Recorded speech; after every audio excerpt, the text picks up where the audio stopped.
entendre un peu une série de méditations sur... les deux dernières méditations, c'était sur les généalogies, généalogie 1 et généalogie de 7. Et on avait dit qu'on allait poursuivre un peu concernant Israël et l'Église et voir un peu leur histoire réciproque, parce que ce qui était voué à être uni a été désuni par l'histoire. Et on va méditer quelques instants là-dessus. Donc je rappelle quelques faits, quelques petits points qui avaient été abordés les dernières fois concernant Israël. Donc Israël est un peuple choisi par Dieu. Il a été de tout temps un peuple qui était prévu pour être choisi, d'avant même la création du monde, puisqu'il y a même un midrash juif qui dit que Dieu, quand il a créé les cieux et la terre, avant de les créer, il les a créés parce qu'il y avait les patriarches, Israël et bien évidemment le Mashiach, qui était le point culminant du peuple d'Israël, c'est-à-dire que Jésus-Christ, le Messie, a en quelque sorte condensé dans sa propre vie l'histoire d'Israël et la destinée d'Israël. Là où il a abouti la mission d'Israël, c'est il est mort en martyr, comme les prophètes ont été mis à mort, notamment en Israël, et bien souvent par les prêtres du temple.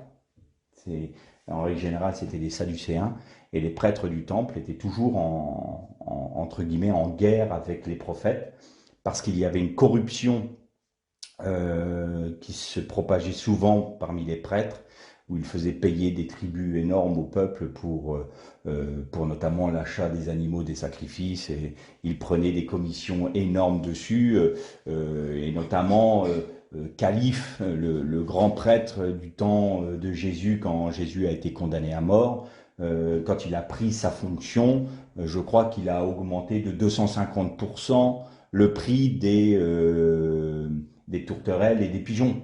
Donc il spoliait la partie du peuple la plus pauvre du coup d'Israël pour pouvoir faire leur sacrifice, offrir leur sacrifice à Dieu. Donc on voit bien qu'il y avait souvent, je ne dis pas tout le temps parce qu'on ne peut pas jeter l'anathème sur tous les grands prêtres, mais la prêtrise du temple souvent avait été corrompue, et les prophètes étaient toujours en train de dénoncer cette corruption, et donc ils étaient haïs par les grands prêtres, et en règle générale ils étaient mis à mort. C'est pour ça que Jésus a dit « Jérusalem, Jérusalem, toi qui tues les prophètes », c'est à cause de cela. Et donc, en règle générale, comme calife à l'époque, il était détesté, haï du peuple, parce que, justement, il était corrompu. Et ça nous éclaire aussi sur un point, et c'est une des raisons pour laquelle on peut réfuter cette allégation complètement folle du fait que les Juifs, le peuple juif, le peuple d'Israël a tué Jésus. Non, alors je me porterai toujours contre ces allégations, parce que c'est totalement faux. C'est les grands prêtres du temple qui ont fait en sorte. C'est Calife et la prêtrise du temple, et qui n'étaient même pas pharisiens. Ils étaient sadducéens. Donc, quand on va lire un texte là tout de suite dans le livre des Actes, et vous verrez qu'il est mentionné les pharisiens qui ont cru. Alors, pour bien comprendre ça, il va falloir qu'on voit un peu ce qu'est le pharisaïsme. Mais ça, je mets un peu de côté pour l'instant, et je poursuis les quelques points sur Israël. Donc, Israël est un peuple choisi par Dieu, parce qu'il était destiné à être la matrice du Mashiach. Et donc, Dieu s'est uni par une alliance, comme on dit, un mariage, on peut dire ça, une alliance avec Israël sur le mont Sinaï, quand Moïse a reçu la Torah. Donc, on avait vu ensemble aussi que Dieu avait fait un acte, j'ai envie de dire un acte notarié. On avait parlé de ça avec Abraham, quand il était passé entre les animaux qui avaient été coupés en deux, c'est-à-dire que c'était une coutume de l'époque où on coupait en deux les animaux et les deux parties passaient entre les deux pour attester l'achat ou la vente d'un bien immobilier. Et donc, Dieu s'était engagé, en faisant cela, a donné pour l'éternité le pays d'Israël à les descendants d'Abraham. Donc là, entre les promesses à Abraham, du fait que Israël aurait un droit éternel sur son pays, sur la terre que Dieu lui a donnée, donc Israël, et cette alliance que Dieu a fait avec le peuple hébreu, le peuple juif au mont Sinaï, on ne peut en aucun cas imaginer ou penser que Dieu puisse rejeter son peuple. C'est une aberration, parce que ça voudrait dire, d'une, que Dieu est parjure au niveau d'Abraham, et qu'en plus, il a répudié pour toute l'éternité Israël, contrairement à son alliance au Sinaï. Donc là, c'est porter atteinte à la nature même de droiture, de sainteté et d'amour de Dieu. Donc, en pensant cela, en divulguant cela et en proclamant ces choses-là, comme quoi Dieu aurait rejeté Israël, c'est, je ne dis pas que tous ceux qui défendent cette théorie-là le font exprès pour dire que Dieu est menteur, mais c'est faire Dieu menteur. C'est porter atteinte à la personne même de Dieu. Donc là, ça pose un gros problème. Alors aujourd'hui, notre grande question, c'est, mais qu'en est-il des Juifs et des chrétiens? Il y a ces deux entités. Et c'est là où on a un gros problème. Et ce problème-là, il est venu des pères de l'Église qui ont fait de gros dégâts. Et notre culture chrétienne occidentale est pétrie de ces théories, j'ose même pas dire doctrines, parce que c'est des doctrines quand même, des doctrines que les pères de l'Église ont propagées et qui ont amené ce divorce, entre guillemets, entre l'Église et le judaïsme, alors qu'ils devaient être complémentaires, ou du moins, tout comme Christ est l'aboutissement de la vocation d'Israël, eh bien, le christianisme devrait être l'aboutissement du judaïsme. Puisque notre foi est en Christ, c'est-à-dire que notre foi est dans l'accomplissement de la loi et des prophètes qui ont été donnés à Israël. Jésus étant l'accomplissement, si nous sommes les disciples de Jésus, nous devons être en toute logique l'aboutissement du judaïsme. Or, aujourd'hui, le judaïsme et le christianisme sont deux religions différentes, sont deux entités différentes qui se font plus ou moins la guerre. Alors, le judaïsme orthodoxe va faire fondamentalement la guerre au christianisme, je dirais, historique, toutes les églises historiques, orthodoxes, catholiques et toutes les églises de la Réforme. Il y a une branche du judaïsme qui va faire un peu moins la guerre aux évangéliques, parce que les évangéliques ont toujours cette vision messianique qui leur permettent d'avoir une approche du peuple d'Israël beaucoup plus nuancée que les catholiques ou les orthodoxes, bien qu'ils ont eux-mêmes, en étant pétris de cette doctrine, intégré dans leur pensée religieuse des choses qui sont erronées et qui font que ça heurte les Juifs. Et je vais vous donner un exemple concret. Quand vous prenez dans le livre de Jérémie où il est dit que 2/3 du pays sera détruit, les évangéliques pensent que quand il y aura la grande tribulation, parce qu'ils voient ça dans un avenir et non pas le fait que cette tribulation est déjà démarrée depuis l'an 70, ils partent du principe que quand l'Antichrist va se manifester et va persécuter Israël, les 2/3 du peuple d'Israël va mourir, va être détruit. Et notamment, un jour, c'était notre frère Jean-Marc Tourbois qui était à une convention entre chrétiens évangéliques et des juifs orthodoxes. Et il y a un pasteur qui s'est levé, qui a dit, ah ben écoutez, il faut quand même que nos chers amis juifs comprennent que ce qu'ils ont subi à la Shoah, c'est un petit hors-d'œuvre par rapport à ce qui les attend. Je vous laisse imaginer le froid que ça a jeté. Jean-Marc Tourbois est intervenu tout de suite pour dire que c'était une interprétation erronée. Alors il a pris ce fameux texte de Jérémie. Sauf que dans le texte original, c'est pas le pays qui va être détruit, les 2 tiers du pays, parce qu'on a intégré le fait que c'était les 2 tiers du pays d'Israël, c'est Haaretz en hébreu. Haaretz peut dire pays ou la terre. Et donc, au moment de la tribulation, c'est les 2 tiers de la terre, et ça se confirme par l'Apocalypse, où il est dit que les 2 tiers de l'humanité seraient détruites par les fléaux que Dieu amènerait sur la terre. Donc, de par une fausse interprétation, on en a sorti une doctrine du fait que ce qu'ils ont subi pendant la Shoah, c'est une petite mise en jambe, et qu'il fallait qu'ils se préparent à un cataclysme plus important. Et donc, voilà, c'est ce genre de choses. Du coup, dans l'esprit des Juifs, et notamment des rabbins, a germé l'idée qu'en fin de compte, est-ce que les évangéliques sont vraiment des amis du peuple d'Israël? Parce que s'ils proclament le fait que 2 tiers d'Israël doivent être détruits, voilà. Donc tout d'un coup, c'est immiscé dans les relations entre les chrétiens évangéliques et les juifs un doute du côté juif sur l'authenticité de l'affection des évangéliques à leur endroit. Et donc, voilà, on voit bien que Satan amène toujours à vouloir détruire ce lien qui, normalement, devrait être naturel entre le judaïsme et le christianisme.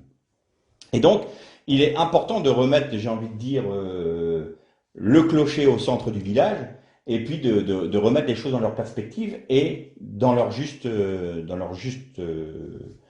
chose. Parce que là, si vous voulez, ça nous amène à des incompréhensions, et j'en avais parlé il y a quelque temps, un antisémitisme chrétien et un antisionisme qui fait que le christianisme est en lutte contre ce que même les prophètes ont annoncé. Quand on est anti-sioniste, Israël n'occupe pas les territoires en Palestine. Israël est revenu dans son pays. Il faut savoir que les Palestiniens sont des Jordaniens, des Égyptiens, des Arabes d'autres nations, n'ont jamais été une nation. Ce n'est pas une occupation. Vous prenez avant l'année 1967, avant la renaissance, 48, pardon, la renaissance de l'État d'Israël, il n'y avait pas de peuple palestinien. Il n'y avait pas de pays palestinien. Personne ne se préoccupait de la Palestine. Il a suffi que les Juifs reviennent dans leur pays pour que tout d'un coup, des peuples jordaniens et égyptiens qui ont été placés là et qui ont vécu là se disent « Nous sommes une nation, nous sommes palestiniens et on vient nous occuper nos terres. » C'est faux. C'est totalement faux. Historiquement, c'est faux. Historiquement, moralement, tout cela est faux. Mais on préfère croire aux mensonges, comme la théorie de l'évolution. C'est une théorie, mais on en fait une vérité. Alors on peut réécrire l'histoire tant qu'on veut. On peut faire dire à la parole de Dieu ce que l'on veut. Il n'en demeure pas moins que la parole de Dieu est la parole de Dieu. Ce que Dieu a décidé s'accomplit. Et là, je peux vous dire une chose, et là je ne serai pas un très grand prophète en vous disant ça. Il n'est pas né celui qui va bouter dehors Israël de son pays. Parce que Dieu a promis cette terre pour l'éternité. Donc, les nations peuvent se liguer contre Israël tant qu'ils veulent, tant que ça ne se fera pas. Et là, je ne suis pas un grand prophète. Hein. C'est une évidence. Toute la Bible nous en parle. Donc, là, il faut que ça soit bien ancré. Et je pense c'est un temps que Dieu aussi met pour son peuple, qui veut bien écouter, qui veut bien ouvrir les yeux. Je pense qu'il a suscité des hommes pour qu'il y ait à nouveau cette vision entre Israël et l'Église. Je crois que c'est un temps que Dieu prépare. Alors je m'avance peut-être que je me trompe, mais j'ai ce sentiment qu'il faut qu'on arrive à un aboutissement, que ceux qui veulent bien entendre, que ceux qui veulent bien écouter ce que Dieu a à leur dire, comprennent qu'il n'y a pas de division entre Israël et l'Église. Et en quelque sorte, si les dégâts qui ont été apportés peuvent être en certains points réparés, d'une certaine manière. Et le fait que j'apporte ce message aujourd'hui, les messages que j'ai apportés avant, c'est peut-être une toute petite pierre qui se rajoute à l'édifice, et je pense que ça a son importance. Parce que il faut que, pour connaître Dieu, pour avoir une intimité avec lui, pour rentrer pleinement dans sa pensée, il faut qu'on accepte d'être amené dans la totalité de sa pensée. Or, Israël était déjà dans la pensée de Dieu avant même la création du monde, parce que le Messie était déjà avant la création du monde. Et donc, si nous nous séparons de cette réalité-là, je vois pas très bien comment on peut euh, être dans la plénitude de la pensée de Dieu si dans cette euh, très grande vérité qui est de toute éternité, nous nous en séparons, quoi. Je vois pas très bien. Donc, c'est la raison pour laquelle j'apporte ces messages. Ensuite, chacun fait ce qu'il juge bien en son âme et conscience devant le Seigneur. Mais toute la Bible nous en parle, donc là, il est important de revenir là-dessus. Et donc, pour maintenant étayer notre méditation de ce jour, on va lire dans le livre des Actes, au chapitre 15, et on va commencer au premier verset. Et on va lire jusqu'au verset 23. Ok. Quelques hommes venus de la Judée enseignaient les frères et disaient: si vous ne vous faites pas circoncire selon la coutume de Moïse, vous ne pouvez être sauvés. Après un vif débat et une violente discussion que Paul et Barnabas eurent avec eux, l'on décida que Paul et Barnabas et quelques autres des leurs montreraient à Jérusalem vers les apôtres et les anciens à propos de cette question. Eux donc, accompagnés par l'Église, traversèrent la Phénicie et la Samarie en racontant en détail la conversion des païens et en causant une grande joie à tous les frères. Arrivés à Jérusalem, ils furent reçus par l'Église, les apôtres et les anciens, et rapportèrent tout ce que Dieu avait fait avec eux. Alors quelques-uns du parti des pharisiens qui avaient cru se levèrent et dirent qu'il fallait circoncire les païens et leur commander d'observer la loi de Moïse. Les apôtres et les anciens se réunirent pour examiner cette affaire. Après une vive discussion, Pierre se leva et leur dit: frères, vous le savez, dès les tout premiers jours, Dieu a fait un choix parmi vous, afin que par ma bouche, des païens entendent la parole de l'Évangile. Là, il parle de cette fameuse scène avec Corneille. Il a été amené par Dieu vers Corneille, et ils furent tous baptisés du Saint-Esprit, qui montre que Dieu ne faisait pas de différence entre les Juifs et les non-Juifs. Et Dieu, qui connaît les cœurs, leur a rendu témoignage en leur donnant le Saint-Esprit comme à nous. Et il n'a fait aucune différence entre nous et eux, puisqu'il a purifié leur cœur par la foi. Maintenant donc, pourquoi tentez-vous Dieu et mettez-vous sur le cou des disciples un joug que nos pères et nous-mêmes, nous n'avons pas été capables de porter? Mais c'est par la grâce du Seigneur Jésus que nous croyons être sauvés de la même manière qu'eux. Toute la multitude garda le silence, et l'on écouta Barnabas et Paul raconter tous les signes et les prodiges que Dieu avait faits par eux au milieu des païens. Lorsqu'ils se turent, Jacques qui était le frère selon la chair de Jésus, prit la parole et dit, et Jacques était un juif extrêmement strict, extrêmement pieux. Il nous est dit que Jacques, qui était l'évêque de l'église de Jérusalem, qui a été mis à mort, il a été jeté du haut du temple, il avait des cales aux genoux parce qu'il passait des heures et des heures en prière. Il était d'une extrême piété et il respectait à la lettre toute la Torah. Sa réputation dans tout Israël était faite, et notamment dans Jérusalem, où il était considéré comme l'un des plus saints rabbis de l'époque. Et vous remarquez qu'il n'y avait pas de différence entre les Juifs et le christianisme. Il était de la voix, c'est-à-dire de la Torah de Jésus. La Torah, je vous rappelle ce que ça veut dire en hébreu, ça veut dire enseignement. Donc il était de l'enseignement de Jésus, tout comme il y avait l'enseignement des Sadducéens, l'enseignement de Gamaliel, des pharisiens, l'enseignement aussi des Esséniens et des Zélotes. Et donc, c'était une branche du judaïsme, une évidence. Et donc Jacques était cet homme-là. Et voilà ce qu'il dit. Écoutez, frères, Simon a raconté comment, pour la première fois, Dieu est intervenu pour prendre parmi les nations un peuple consacré à son nom. Et les paroles des prophètes s'accordent avec cela. Comme il est écrit, « Après cela, je reviendrai et je relèverai la tente de David qui était tombée. Je relèverai les ruines et la redresserai, afin que le reste des hommes cherche le Seigneur, ainsi que toutes les nations sur lesquelles mon nom a été invoqué, dit le Seigneur, qui fait ces choses connues de toute éternité.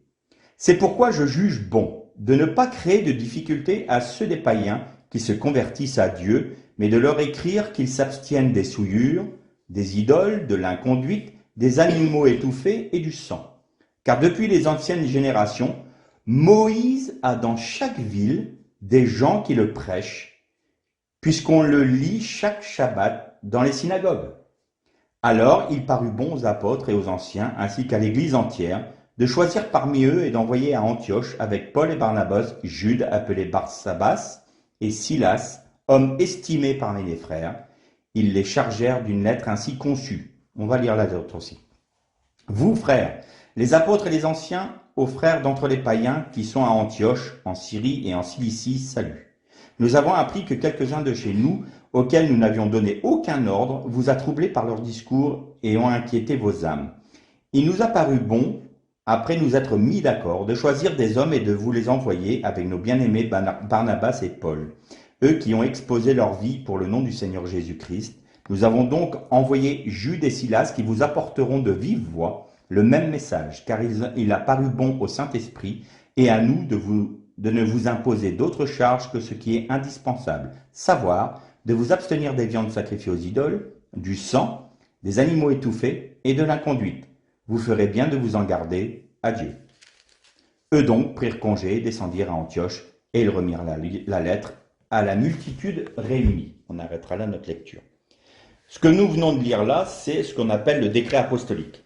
Le premier conseil de Jérusalem, ou pour les catholiques, c'est le concile de Jérusalem. Pourquoi ce fameux conseil de Jérusalem et pourquoi cela a-t-il abouti à ce décret apostolique? Pour une simple et bonne raison. Au tout début de l'Église, de la vie de l'Église, pendant une grosse dizaine d'années, après la mort de Jésus, l'Église était exclusivement juive.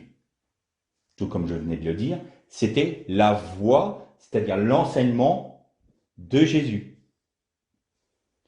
Donc, ça se profilait dans une continuité, c'était une voie supplémentaire du judaïsme. Donc ça ne posait aucun problème. Sauf qu'il s'est passé un événement. L'événement, c'était chez Corneille. Là, tout d'un coup, les Juifs, l'Église, les frères des premiers siècles, des premières années, ont réalisé que Dieu intégrait dans la promesse d'Israël, et je répète bien dans la promesse d'Israël, les non-juifs, puisqu'il leur avait donné le Saint-Esprit, tout comme à eux. Donc, ils ont compris que les promesses faites à Israël étaient étendues aux nations en Jésus-Christ. Et donc que c'était par la foi, comme le disait le prophète Joël, c'est par la foi que mon peuple vivra, que mon juste vivra. Vous savez que quand il est dit ça dans le Nouveau Testament, on croit que c'est une dualité entre la loi et la grâce. On pense que la loi, c'est ce qu'on appelle de manière mauvaise l'Ancien Testament, c'est-à-dire le Tanakh, où c'était que des rites et un culte rituel qui était accompli par les Hébreux. Et au contraire, dans le Nouveau Testament, c'est un culte en esprit. Or, cette parole, mon juste vivra par la foi, c'est un des prophètes qui l'a donné. Pourquoi? Parce que la croix et le sacrifice de Jésus est central dans l'histoire de l'humanité. Les sacrifices du Mikdash et puis du temple, après, donc du tabernacle et du temple, c'était en prévision d'un événement futur qui allait être accompli dans le Mashiach, et donc le Mashiach allait être sacrifié pour l'ensemble des hommes. Mais dans l'esprit des Hébreux et des Juifs, c'était pour le peuple d'Israël. Donc le Mashiach allait subir. Donc ça ne pose pas un problème que le Messie meure, pour les Juifs. Ça ne pose pas un problème. Le problème, c'est la croix. Toujours la même chose. Donc le Messie souffrant, le Messie mourant, ça, c'est pas un problème pour les Juifs. Ils sont prêts à le croire, il n'y a aucun problème à ce niveau-là. Et d'ailleurs, ils le comprennent à travers notamment Isaïe 53 et de plusieurs prophètes. et même dans les psaumes, ils savent très bien que le Messie va mourir en martyr comme un prophète pour justifier, et dans le judaïsme, la mort du juste pour les autres a une très grande valeur. Si un homme juste meurt pour l'autre, ça a une valeur inestimable. C'est comme s'il rachetait la terre entière. Les Juifs appellent le tikkun olam. Le tikkun olam, c'est la réparation de la brisure du monde. Olam, c'est le monde. Tikkun olam, c'est réparation de la brisure du monde, qui a été faite par le péché. Donc, depuis le péché d'Adam, la création a été brisée, a été rompue. Et donc, le tikkun olam, c'est la réparation de la brisure du monde. Et donc, ils savent que le Mashiach va donner sa vie pour le tikkun olam. Donc, dans la culture juive, il n'y a aucun problème avec ça.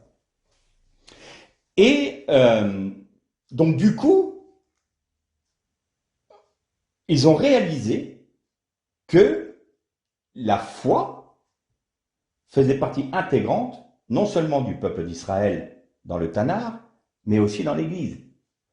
Comme je le disais, les sacrifices étaient des actions, des prototypes, des types, une typologie du sacrifice de Jésus. Donc ils avaient la foi dans quelque chose qui allait venir, qui allait s'accomplir.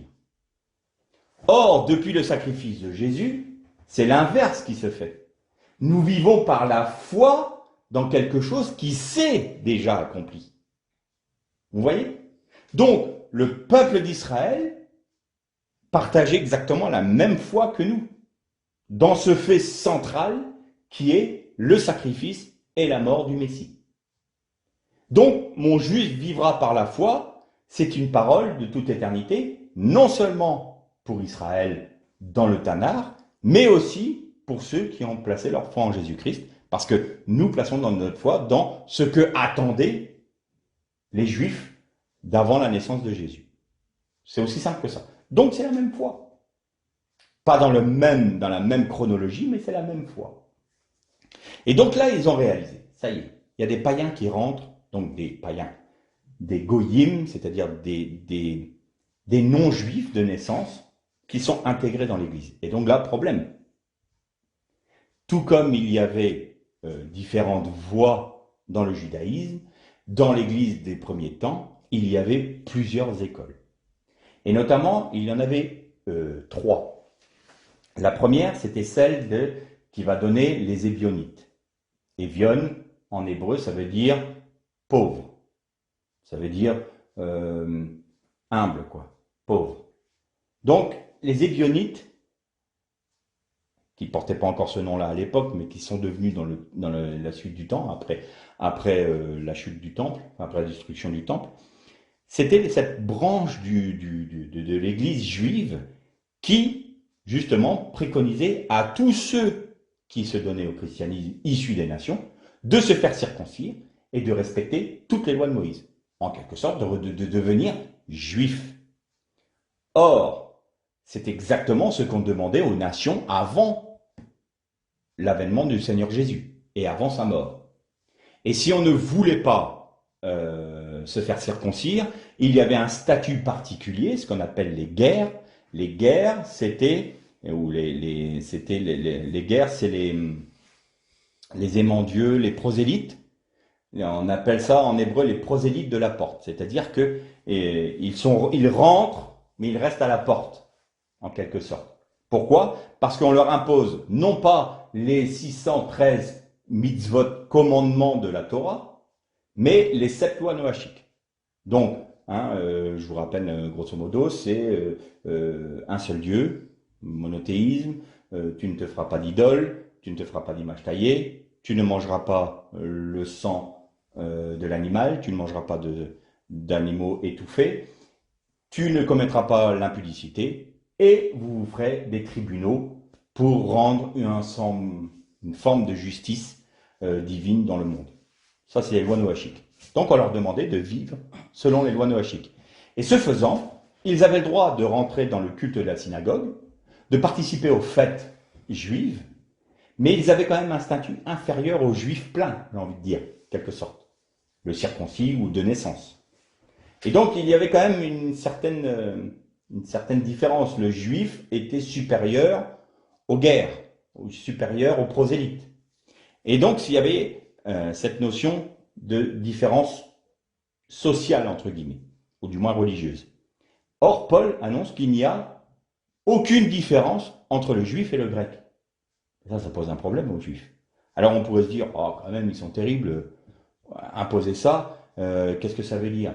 Eh bien, on va mieux comprendre parce que le judaïsme ou Israël ne vit ou ne demeure que parce qu'il a reçu la Torah et qu'il a eu cette alliance avec Dieu. Or, si tout le monde, toutes les nations peuvent être rentrées dans les promesses faites à Israël sans devoir se soumettre aux lois juives, bah alors Israël a un gros risque de disparaître. Il va se dissoudre dans les nations. En fait, pour les Juifs, c'était un problème de survie en tant que nation, en tant que peuple élu, en tant que peuple choisi.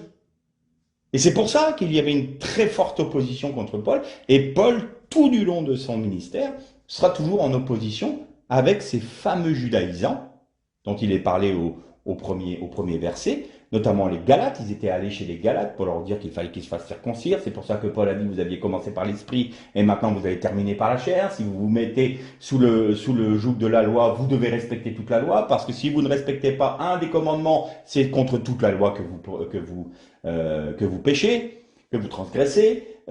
Pareil pour les Colossiens. Donc, il a toujours été en but avec cette branche de l'Église qui voulait amener tous les païens à devenir juifs. Donc, je vous dis que dans la suite du temps, ça a été les Ébionites qui défendaient le fait que toute personne qui n'est pas selon la Torah, qui ne respecte pas les 613 mitzvot, qui ne font pas les fêtes juives et tout ça, ne peuvent pas être sauvés en Jésus-Christ. Donc ça, c'est quelque chose c'est une hérésie qui s'est répandue un peu plus tard, puis après ça a été beaucoup plus loin, et notamment c'est à cause de ces frères-là, et d'ailleurs Paul les appelle les faux frères et les faux apôtres, parce qu'ils prêchaient un évangile qui était sous la loi et non pas sous la grâce. La grâce qui ne nous permet pas de vivre sans la loi. Mais la grâce en Jésus-Christ nous permet de vivre la loi par Jésus-Christ en nous. Parce qu'il y a la grâce, on fait ce qu'on veut, et là on arrive dans la doctrine de Balaam, dont on va parler un peu plus tout à l'heure. Donc voilà ce que ça donne. Donc cette branche-là, les judaïsants. Ensuite, on avait les défenseurs, eh bien, des fameux, de ce fameux statut de guerre, de prosélyte à la porte, qui disait, bah, on demande aux gens des nations, simplement, d'être intégrés dans l'Église par la foi, mais qu'ils respectent la loi noachique. Et là, Paul a dit oui, mais ça va poser un problème. Parce qu'ils vont se sentir inférieurs. Nous savons ce que ça donne, nous, dans le peuple d'Israël. On a deux castes. Il y a les juifs, les judaïsants qui vont être supérieurs à ces gens-là. Or, il n'y a ni grec ni juif en Jésus-Christ. Nous sommes tous égaux. La seule différence, j'ai envie de dire, nous avons le même père. Sauf qu'Israël, c'est le fils aîné.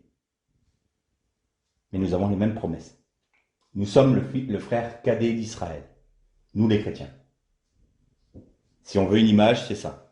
On est égaux, on est de la même famille, nous avons le même père, nous avons les mêmes droits, les mêmes devoirs, sauf que Israël, c'est le frère aîné.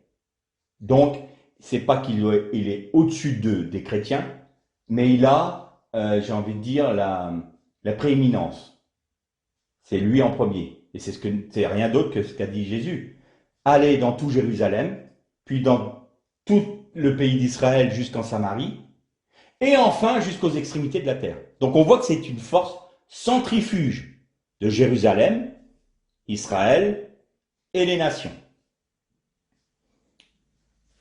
Ensuite, donc Paul dit, là, ça pose un problème. Dans la mesure où en Jésus-Christ nous sommes tous sur un pied d'égalité, Nous sommes tous au bénéfice de la même grâce, nous sommes tous au bénéfice du même sacrifice de Jésus. Nous ne pouvons pas faire deux castes. Donc, je ne suis pas favorable à cette voie qui fait que nous allons en faire des prosélytes qui vont respecter les 7 lois noachiques.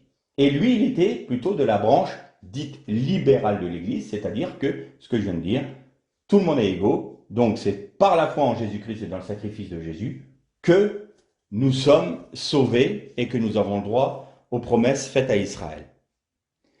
Alors je ne vous cache pas que le ministère de Paul a été jalonné de discordes, de disputes, de guéguerres et même de parfois certains juifs grecs, issus du monde grec, ont voulu le mettre à mort à cause de cette position. Et les juifs ne comprennent pas Paul parce qu'ils considèrent qu'il a rejeté son judaïsme, du fait qu'il défende cette voie libérale dans l'Église. Puisque vous n'avez plus besoin de judaïser, alors Paul a rejeté le judaïsme. Alors que c'est mal comprendre Paul, l'enseignement de Paul, d'ailleurs dans l'épître aux Romains, ce qu'on va dire tout à l'heure un peu, Paul dit, est-ce que Dieu a rejeté son peuple? Certes non. Non, il n'a pas rejeté son peuple. Et je suis juif, moi, de la tribu de Benjamin, pharisien qui a appris au pied de Gamaliel. Gamaliel qui était le petit-fils de Hillel en 70 avant Jésus-Christ. Et on va voir que on va parler un peu de ça. Et donc, Paul a été incompris parce qu'il était apôtre des païens. Et donc, il est un peu le mouton noir parmi les apôtres aux yeux des Juifs, mais même au niveau de l'Église, il a retrouvé un peu de ses lettres de noblesse aujourd'hui, mais au tout début de l'histoire de l'Église, n'oublions jamais que Paul dit « j'ai été abandonné de tous ». Et vous savez que dans l'histoire, Paul, il avait loué une maison dans la banlieue de Rome parce qu'il n'était accepté dans plus aucune église. Aujourd'hui, on nous dirait, Paul arrive dans une des assemblées évangéliques, tout le monde dirait, même chez les catholiques, dire, oh, l'apôtre Paul va venir, c'est magnifique, c'est merveilleux. Mais je ne suis pas convaincu qu'on voudrait entendre ce qu'il est à nous dire. Mais à l'époque, Paul, on ne voulait plus le voir dans les églises. Et ceux qui voulaient être au bénéfice des enseignements de Paul devaient aller chez Paul pour recevoir ses enseignements dans la maison qu'il avait louée. Donc vous voyez bien que ce n'était pas le grand méga prédicateur d'une méga church américaine et qui va répandre la bonne parole dans le monde entier. Hein. C'était pas du tout ça. Hein. Mais voilà, c'était la vie de Paul. Donc là a commencé à se créer un schisme dans l'Église. Les Juifs, donc je disais les Juifs du monde grec, ont commencé à regarder d'un mauvais œil cette petite secte naissance qui s'appelait les Nazaréens, parce qu'on ne les appelait pas encore les chrétiens. Et donc les Nazaréens, c'était les Juifs qui avaient accepté Christ. Ça, c'était les Nazaréens. Et là, ils ont commencé à donner le nom de Christos à ceux qui étaient issus des nations et qui suivaient Jésus. Donc il y avait les deux, les Nazaréens, qui étaient des Juifs qui avaient accepté Jésus, et il y avait les Christos, qui étaient des nations et qui avaient accepté Jésus. Et les Juifs issus du monde grec, c'est eux qui ont fait en sorte que Étienne soit lapidé, c'est eux qui ont monté des traquenards pas possibles aux apôtres. Pourquoi? Pour la simple bonne raison de ce que je vous disais tout à l'heure, c'est la survie du peuple d'Israël. Pour eux, le judaïsme, s'il est détruit, s'il est soluble dans le christianisme, ça veut dire que tout ça, la nation d'Israël va disparaître. Et donc là, c'est commencé à se poser un problème. Les Nazaréens ont eu la mauvaise place. Donc c'est les frères issus du judaïsme. Nos frères chrétiens issus du judaïsme ont eu la mauvaise place. Pourquoi? Parce qu'ils étaient persécutés par leurs frères juifs, parce qu'ils avaient accepté Jésus et qu'ils acceptaient le fait que des païens soient unis à eux, et donc qu'ils allaient manger avec des païens. Manger avec des païens. Il faut savoir qu'en Orient, manger avec quelqu'un, ça veut dire qu'on est en plein accord avec lui, qu'il n'y a pas d'ombre entre nous. C'est pas comme nous, on va inviter quelqu'un à manger, vous rencontrez une personne, vous dites tiens, viens manger un morceau avec moi. Il n'y a pas de relation particulière. Mais dans le monde oriental, et notamment encore aujourd'hui chez les Arabes, le repas, c'est pas n'importe quoi. C'est très important. Vous ne pouvez pas manger avec n'importe qui. Sauf que les Juifs, ils avaient la cache-route, c'est-à-dire il fallait manger cachère. Donc manger avec un païen, qui lui allait peut-être manger dans une vaisselle qui n'était pas cachère, des mets qui n'étaient pas cachères, une viande qui n'avait pas été tuée de manière rituelle, ça posait un problème. Donc les Juifs ont dit, qui sont ceux-ci? Donc il les persécutait. Mais l'autre branche, les Juifs grecs, pas les Juifs, les chrétiens issus du monde grec, les chrétiens issus des nations, ils trouvaient que les Juifs étaient trop judaïsants.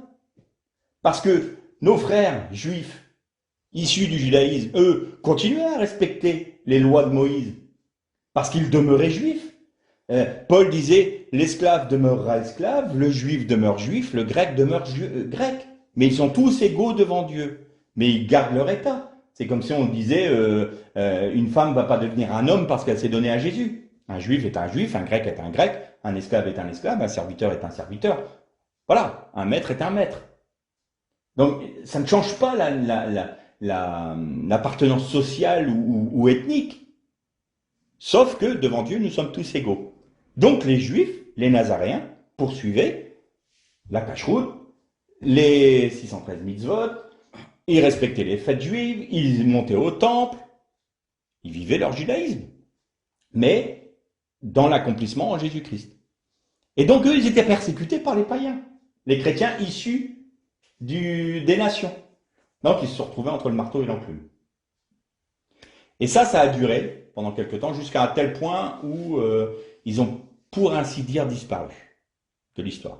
Persécutés et notamment avec l'Empire romain. Pourquoi? Parce que il y avait les chrétiens de Rome, mais issus des nations, qui accusaient les Nazaréens, donc nos frères juifs, de tous les maux possibles et imaginables, en leur disant que ils ne voulaient pas rendre un culte à l'empereur et tout ça. Donc, on les mettait à mort. Et puis les Juifs eux-mêmes, qui avaient un statut particulier dans l'Empire romain, disaient, ouais, mais ça c'est une secte qui ne veut pas respecter non plus l'empereur. Donc, en fait, ils étaient sous le feu croisé de leurs deux frères qui étaient devenus des ennemis. Et donc, ça a été terrible parce que, permettez-moi de faire juste cette parenthèse, si l'Église existe, tout comme le judaïsme existe à partir du moment où il respecte les lois juives, eh bien l'Église existe parce qu'il y a ces Nazaréens en son sein. Si les Juifs messianiques, qu'on l'on appelle aujourd'hui, qui étaient les Nazaréens de l'époque, on va les appeler Juifs messianiques pour un confort dans la prédication, si nos Juifs messianiques n'étaient pas là, l'Église n'existerait pas. Aussi simplement que ça. Ça serait une désorganisation, ça serait quelque chose, mais ça ne serait pas l'Église du Christ. Parce que l'Église du Christ ne peut être que rattachée à sa racine qui est Israël. Et quel est le lien entre l'Église et Israël? C'est les Juifs messianiques. Et c'est pour ça qu'ils ont été sujets à toutes les tracasseries et à toutes les persécutions. Parce que Satan savait très bien que c'était là qu'il fallait taper. Et c'est ce qui s'est passé. Et donc, nous sommes, nous, membres de l'Église du Christ, et rattachés à la racine d'Israël, parce que nos frères existent. Voyez l'importance de ne pas rejeter nos frères. Ils sont trop judaïsants, sont trop ceci, sont trop cela. Pour les Juifs, ils sont trop des nations. C'est eux le point central, c'est eux l'articulation entre Israël et l'Église. Ils ont un statut particulier là-dedans. Et c'est eux les prémices que Dieu s'est réservé pour sauver tout Israël après. Parce que comme nous dit Paul aux Romains, Israël a trébuché. Dieu savait très bien qu'Israël allait trébucher. Et ce que je vous disais la dernière fois, ça c'est quelque chose où les apôtres, ou notamment l'apôtre Paul nous avait dit, c'est un contentieux entre Israël et Dieu, les nations n'ont pas à s'en mêler. On n'a pas à se mêler de cette affaire-là. C'est pas notre problème à nous. C'est entre Israël et Dieu.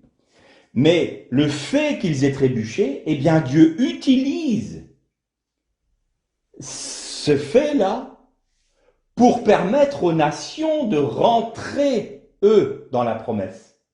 Donc le temps de la rébellion d'Israël, c'est le temps qui est donné aux nations pour pouvoir rentrer en Jésus-Christ dans les promesses faites à Israël. Et pendant ce laps de temps-là, et on retrouve là la notion du juste souffrant de manière injuste, et quelque part, Israël ne va pas vivre autre chose que ce qu'a vécu le Messie, et les chrétiens véritables, issus des nations ou non, ou issus du judaïsme, vont vivre les mêmes choses, souffrir injustement à cause du méchant. Pourquoi? Parce que Dieu donne un temps de patience aux nations, et pendant ce laps de temps-là, eh bien le juste souffre entre les mains des méchants de manière injuste, parce que Dieu aime le méchant et qu'il veut qu'il se repente. Ça fait 2000 ans qu'Israël souffre pour que nous puissions être au bénéfice des promesses de Dieu en Jésus-Christ. Donc ça nous permet d'avoir un regard un peu différent sur Israël. Et maintenant, je vais enfoncer le clou un petit peu. Au moment du Conseil de Jérusalem et de ce fameux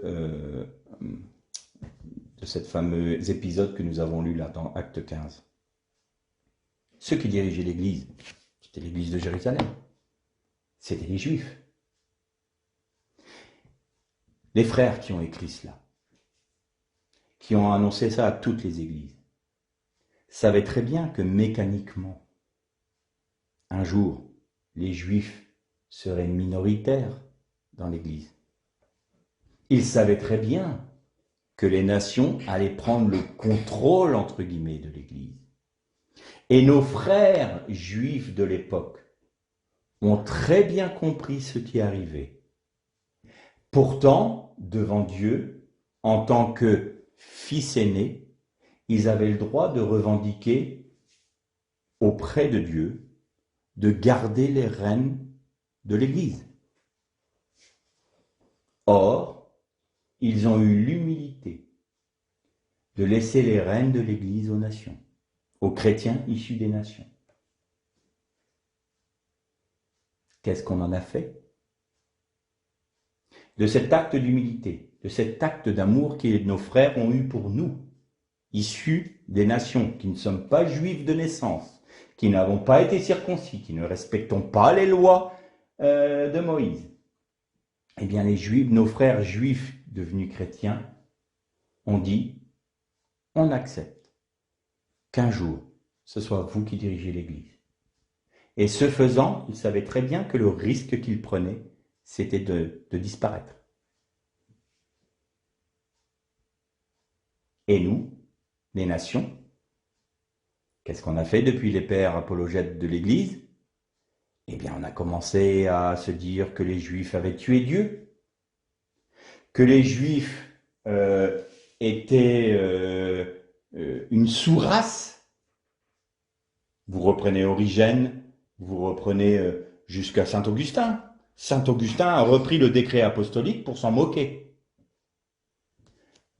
Saint Augustin a mis le dernier clou au cercueil de la division entre juifs et chrétiens. Saint Augustin au IVe siècle, c'était une horreur. Sur ce plan-là, je ne dis pas que sur les autres, il n'avait pas de valeur. Je ne porte pas un jugement de valeur sur Saint Augustin, ni sur Constantin, bien que Constantin, c'était plus politique que spirituel. Bref. Mais ils ont fait en sorte que la doctrine de la substitution voit le jour.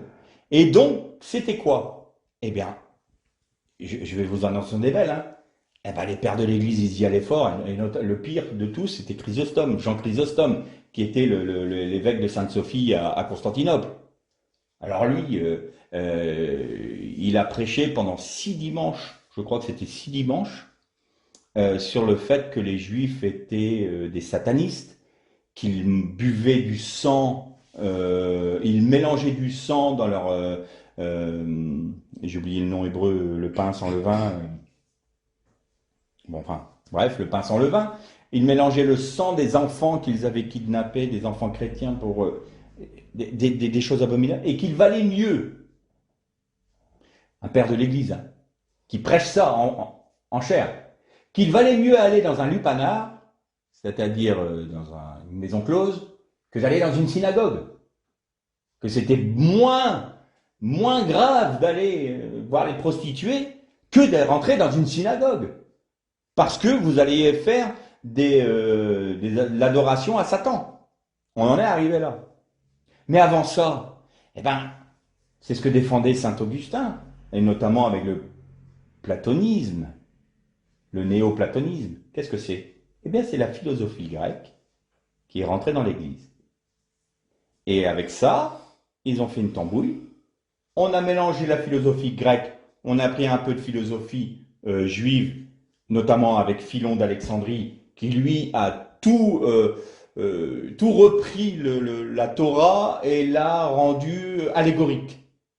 Donc du coup, il y a pratiquement plus de faits historiques. Israël, c'est quelque chose de nébuleux. Alors ce qui était phénoménal, c'est que Israël, c'était le véritable Église. Donc toutes les promesses faites à Israël, c'était pour l'Église, qui était le véritable Israël. Par contre, toutes les malédictions, ça, on voulait bien le laisser à Israël, historique.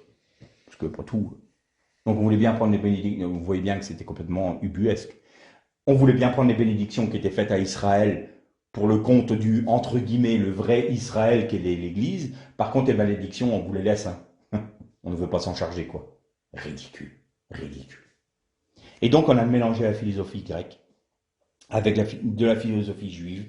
Et puis ça a fait une tambouille pour le christianisme, et puis avec les enseignements du Christ, et ça a donné des choses informes et ayant de non-sens, notamment ce qui est terrifiant, ce fameux antisémitisme chrétien. Donc il était de bon ton, et d'ailleurs saint Augustin a dit que les juifs ne devaient quand même pas mourir, parce que c'est la charité chrétienne. On n'est pas les sauvages quand même, nous, dans le champ des nations. On n'est pas comme les juifs. Hein. Parce que vous savez pourquoi Dieu a donné la cache-croûte aux Juifs? Là, je vous cite textuellement ce que des enseignements des pères de l'Église. Hein. Vous savez pourquoi il a donné la cache-croûte? C'est-à-dire que Dieu a interdit de manger certains animaux. Parce que le Juif, c'est un glouton. Alors, il fallait que Dieu réfrène un peu leur pulsion primaire en les empêchant de gloutonner, quoi. Parce que c'est vrai que depuis les Romains, on sait bien qu'on se baffre pas. Donc, les orgies romaines, tout d'un coup, on avait disparu, quoi. Nous sommes trop bien, nous, les gens des nations. Mais le juif, il est tellement primaire, obligé de lui donner la cache-route. Vous savez pourquoi il est circoncis? Parce que le juif, il est impudique. Le juif, il a des pulsions terribles. Alors, il a fallu que Dieu cisaille dans ce problème-là pour qu'il réfrène un peu ses... Non, mais vous imaginez ce qui a été dit contre... Alors que nos frères nous ont ouvert grand la porte, sans nous donner de pression, sans nous mettre de joug sur les épaules.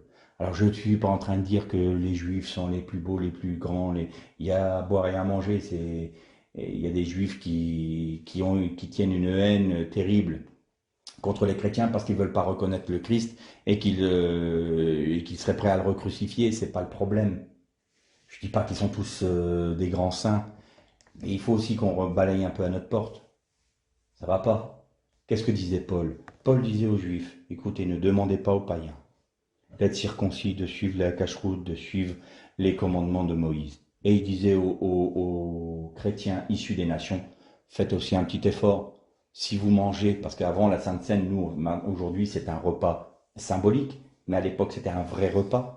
Et quand il y avait un vrai repas entre les chrétiens juifs et les chrétiens non juifs, eh bien, il demandait, entre guillemets, je vais prendre un exemple tout bête, mais mangez pas de boudin, mangez pas du sang devant vos frères, il ne faut pas que vous soyez un sujet de scandale. Ne faites pas ostensiblement des choses de votre liberté une occasion de chute pour votre frère, c'est ce que nous dit Paul dans son épître. Il y en a certains qui peuvent manger des viandes sacrifiées aux idoles parce que ça leur pose pas de problème de conscience, mais pour celui qui respecte les lois de Moïse, manger des viandes sacrifiées aux idoles, c'est une impureté, c'est une abomination.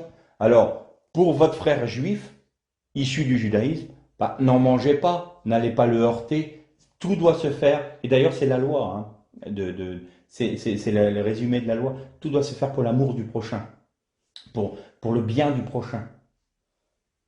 Je vous avais raconté le fameux Hillel, ce qu'il avait fait, Hillel et Shammai. C'était premiers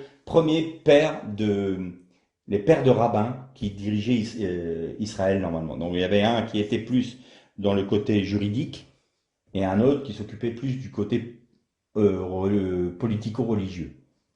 Et Shammai était un homme dur et cassant, et puis les nations, ils les aimaient pas trop. Et Hillel, lui, était plutôt de bon commerce. Il était quelqu'un de gentil, de quelqu'un d'affable, quelqu'un d'abordable. Et puis un jour, il y a un homme d'affaires issu des nations qui vient voir Shammai et qui lui dit voilà, moi je veux me convertir au judaïsme, mais j'ai pas le temps d'étudier parce que je suis un homme d'affaires. Donc je me convertis au judaïsme si le temps que je me mette sur un pied, tu peux m'enseigner la Torah. Alors Shammai, il dit, t'enseigner la Torah, mais ça prend toute une vie.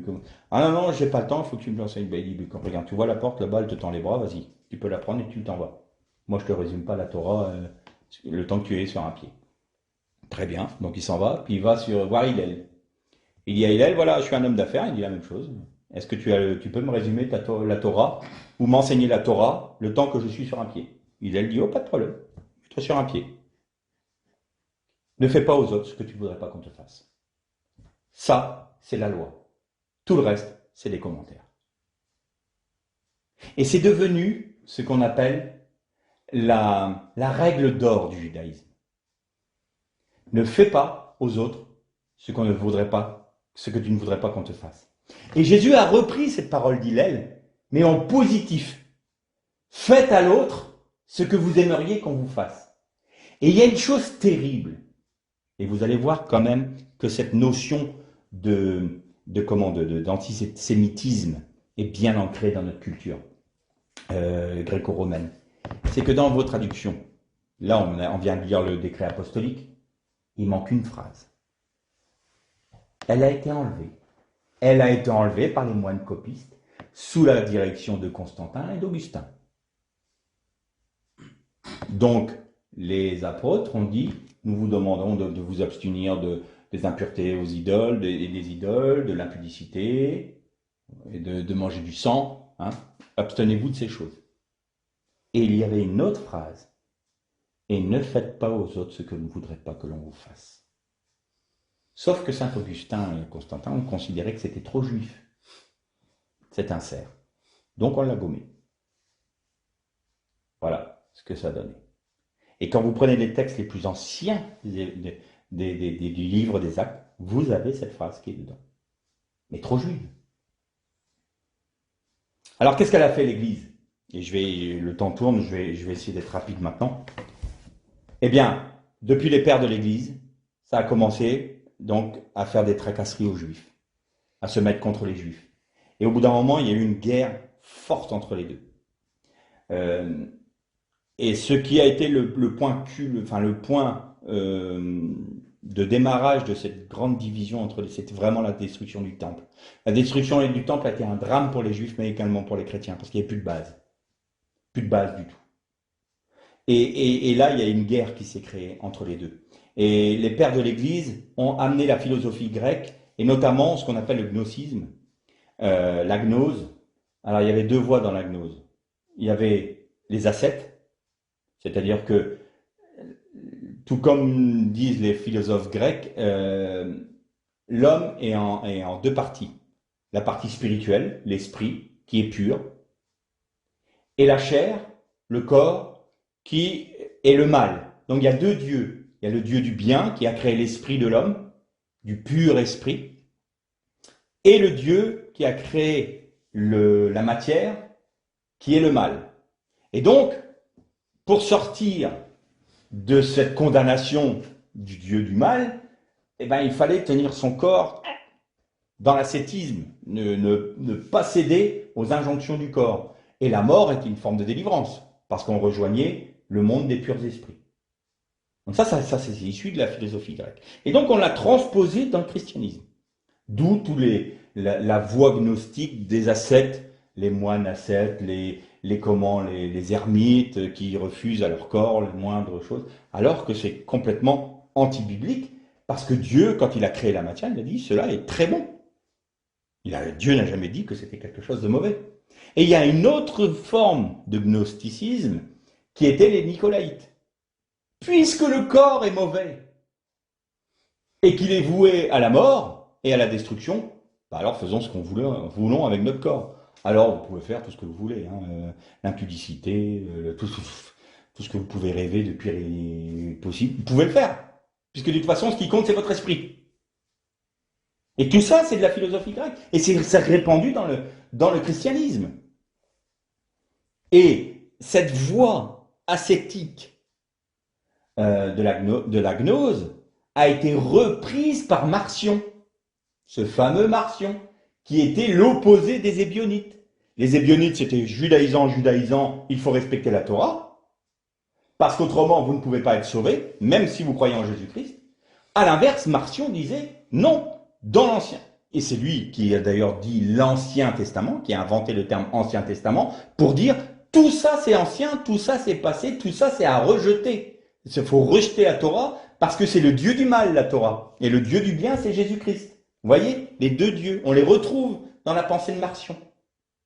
Et donc Marcion, plutôt que de dire nous avons la Torah issue des Israélites qui nous a amenés à la nouvelle alliance en Jésus-Christ, disent non, on a l'Ancien Testament et le Nouveau Testament. L'Ancien Testament, vous pouvez le rejeter, et le Nouveau Testament, c'est que celui-là qu'il faut écouter. Sauf que ça pose quand même un problème.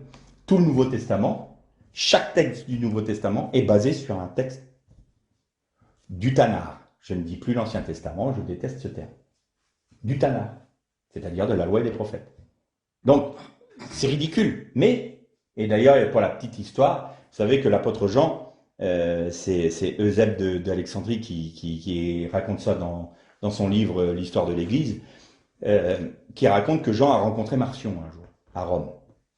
Et Marcion voit l'apôtre Jean et dit « Sais-tu qui tu es ?»« Oui, je sais que tu es le fils aîné de Satan. » Bon, Jean, il mâchait pas ses mots, c'était dit, pourtant c'était « Aimez-vous les uns les autres ». Mais là, il voyait bien ce que ça a engendré. Tu rejettes tout cet héritage du judaïsme. Tu es l'essence même de ce qui se produit, la division entre le juif et l'Église. Et ça, c'est terrible ce qui va arriver. Jean, vous devez le voir. Il dit oui, tu es le fils aîné de Satan. Mais aujourd'hui, les Saint-Augustin, les Constantin, les Origènes, les Chrysostomes, c'est ce qu'ils nous ont fait. C'est exactement ce qu'ils nous ont fait. Et Saint-Augustin a dit, bon, les Juifs ne doivent pas mourir, d'accord. Mais alors, ils doivent payer le prix. Ils doivent payer le prix. Il faut leur faire comprendre qu'ils sont la race qui a tué Dieu et il faut qu'ils en bavent toute leur vie. Donc, on doit leur mettre toujours une oppression sur les épaules. Saint-Augustin. Et nous sommes baignés, nous, dans cette culture-là. Et nous ne voyons pas que Israël, si l'Église existe, c'est parce qu'Israël a existé. C'est parce qu'il y a eu Abraham, Isaac, Jacob. Israël est le Messie. Nous sommes dans la lignée de cette histoire-là, de cette lignée, de cette généalogie-là. Ça remonte jusqu'à Seth et Adam. Mais nous nous coupons de ça.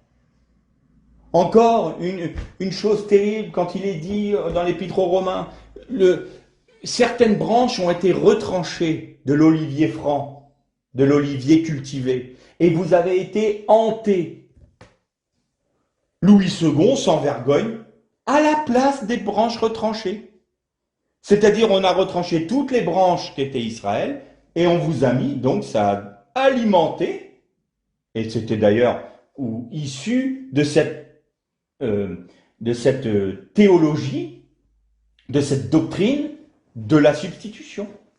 Dieu a rejeté son peuple, il a coupé les branches et il vous a mis à la place. Donc vous êtes le véritable Israël. Et Paul, le texte grec dit, il faut bien savoir que même si ça a été écrit en grec, sauf l'évangile de Matthieu qui est écrit en hébreu, tous les évangiles et tous les épîtres de Paul et notamment et des apôtres étaient pensés en hébreu, pensés en juif, dans la culture juive, dans la culture orientale.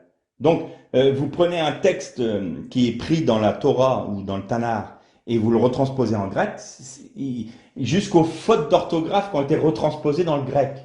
Je vous parle parfois des fautes d'orthographe dans l'hébreu, notamment dans le livre de Daniel. Eh bien, elles ont été retransposées en grec. des fautes. Donc, vous voyez cette volonté d'exactitude qu'ont eu nos frères qui ont écrit en grec les évangiles et tout. Et dans le grec, c'est dit, certaines branches ont été retranchées et vous avez été hantés parmi elles. Parmi, vous avez été greffés parmi, en Israël. Pas à la place d'Israël. Donc nous sommes au bénéfice des mêmes promesses faites à Israël en Jésus-Christ. Donc nous sommes dans cette même lignée-là. On revient à nos généalogies. Jusqu'à nous qui allons, par la grâce de Dieu, vivre pour Christ jusqu'à la fin des temps. Cette généalogie-là, c'est la même. Donc nous sommes héritiers d'Israël, héritiers des promesses faites à Abraham, Isaac, Jacob et à Israël en Jésus-Christ, qui est l'accomplissement du judaïsme. Et aujourd'hui, on est divisé, on est séparé, alors qu'on a perdu des pans entiers. Et dans le décret apostolique, les apôtres ont dit, Moïse est prêché dans toutes les villes de l'Empire, parce que chaque Shabbat, il est annoncé. Ça voulait dire quoi? Vous êtes chrétiens issus des nations? Allez dans les synagogues pour apprendre la loi de Moïse, pour apprendre la Torah, pour apprendre les prophètes. Suivez les enseignements du judaïsme. Parce que si vous connaissez les enseignements du judaïsme et la loi et les prophètes, vous allez comprendre l'accomplissement de la loi et des prophètes en Jésus-Christ. Mais on s'est coupé de ça. Nous, on s'est cru les plus forts. Bah oui, évidemment, on était les meilleurs.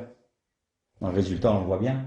On a perdu des pans entiers de la culture, de notre essence, notre racine. L'Église, dans toutes ces histoires, a souvent été desséchée parce qu'elle s'est coupée de sa racine. La racine, c'est le peuple d'Israël. C'est Israël. Et en se coupant de la racine, on n'est plus nourri. On s'est coupé de la Torah, on s'est coupé du Tanakh. Alors, on dit, oui, mais la Torah, l'Ancien Testament, qu'on vous dites, c'est que des lois, que des lois, que des lois. 613 mitzvot. Oui, dans le Nouveau Testament, il y en a 1010. Alors, vous voyez que c'est complètement ridicule tout ça. Et il faut revenir à ça, revenir à notre essence. Il faut qu'on se recentre sur nos origines. Il faut qu'on retrouve cette racine qui nous apporte la vie.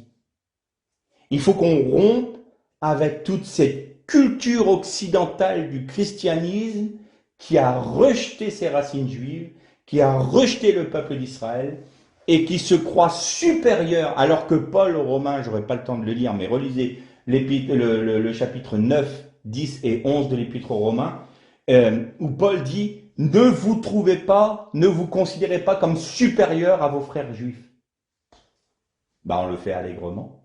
Pas de problème. On est meilleur. Le peuple juif sont des gloutons, le peuple juif sont de l'inconduite sexuelle, vous savez. Et Dieu a été obligé de les brider, parce qu'autrement, voilà. Ou alors c'est des satanistes, ou alors ils mélangent le sang de nos enfants avec leur j'arriverai pas à retrouver le nom hébreu, de leur pain sans levain. C'est le pain azim, mais le pain en lui-même, il a un nom, c'est... Non, ça m'échappe, peu importe. Et donc on s'est séparé de cette racine-là. On s'est séparé de la racine. Et donc, il ne faut pas qu'on soit étonné qu'on ait moins de vie. Alors évidemment, le Seigneur fait grâce. Et par son esprit, il nous ramène dans des vérités qui se confirment quand on apprend un peu l'hébreu, quand on revient au texte original. On se dit, ah mais oui, parce que le Seigneur nous fait grâce à celui qui le cherche. Mais quand même, nous avons une responsabilité.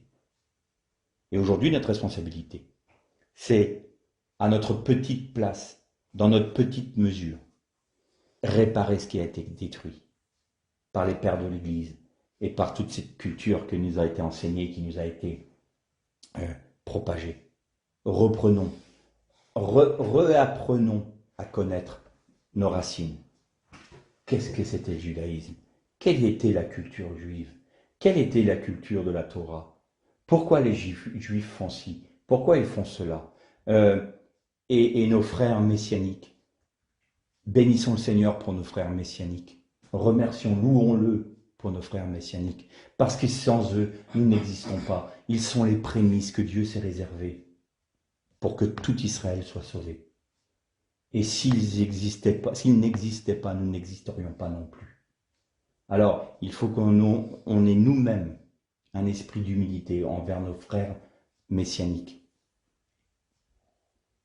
Et pour Israël également. Pourquoi? Parce qu'ils ont eu l'humilité de nous laisser les rênes de l'Église à nous les nations. Et quand on voit ce qu'on en a fait, nous pouvons être contrits, nous pouvons être honteux de ce qui s'est passé. Ils ont accepté d'abandonner leur droit d'aînesse pour que nous soyons sauvés. Alors à notre place, reconnaissons leur statut de fils aîné, de frère aîné. C'est eux d'abord, et nous ensuite.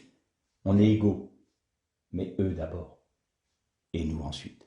Que le Seigneur vous bénisse.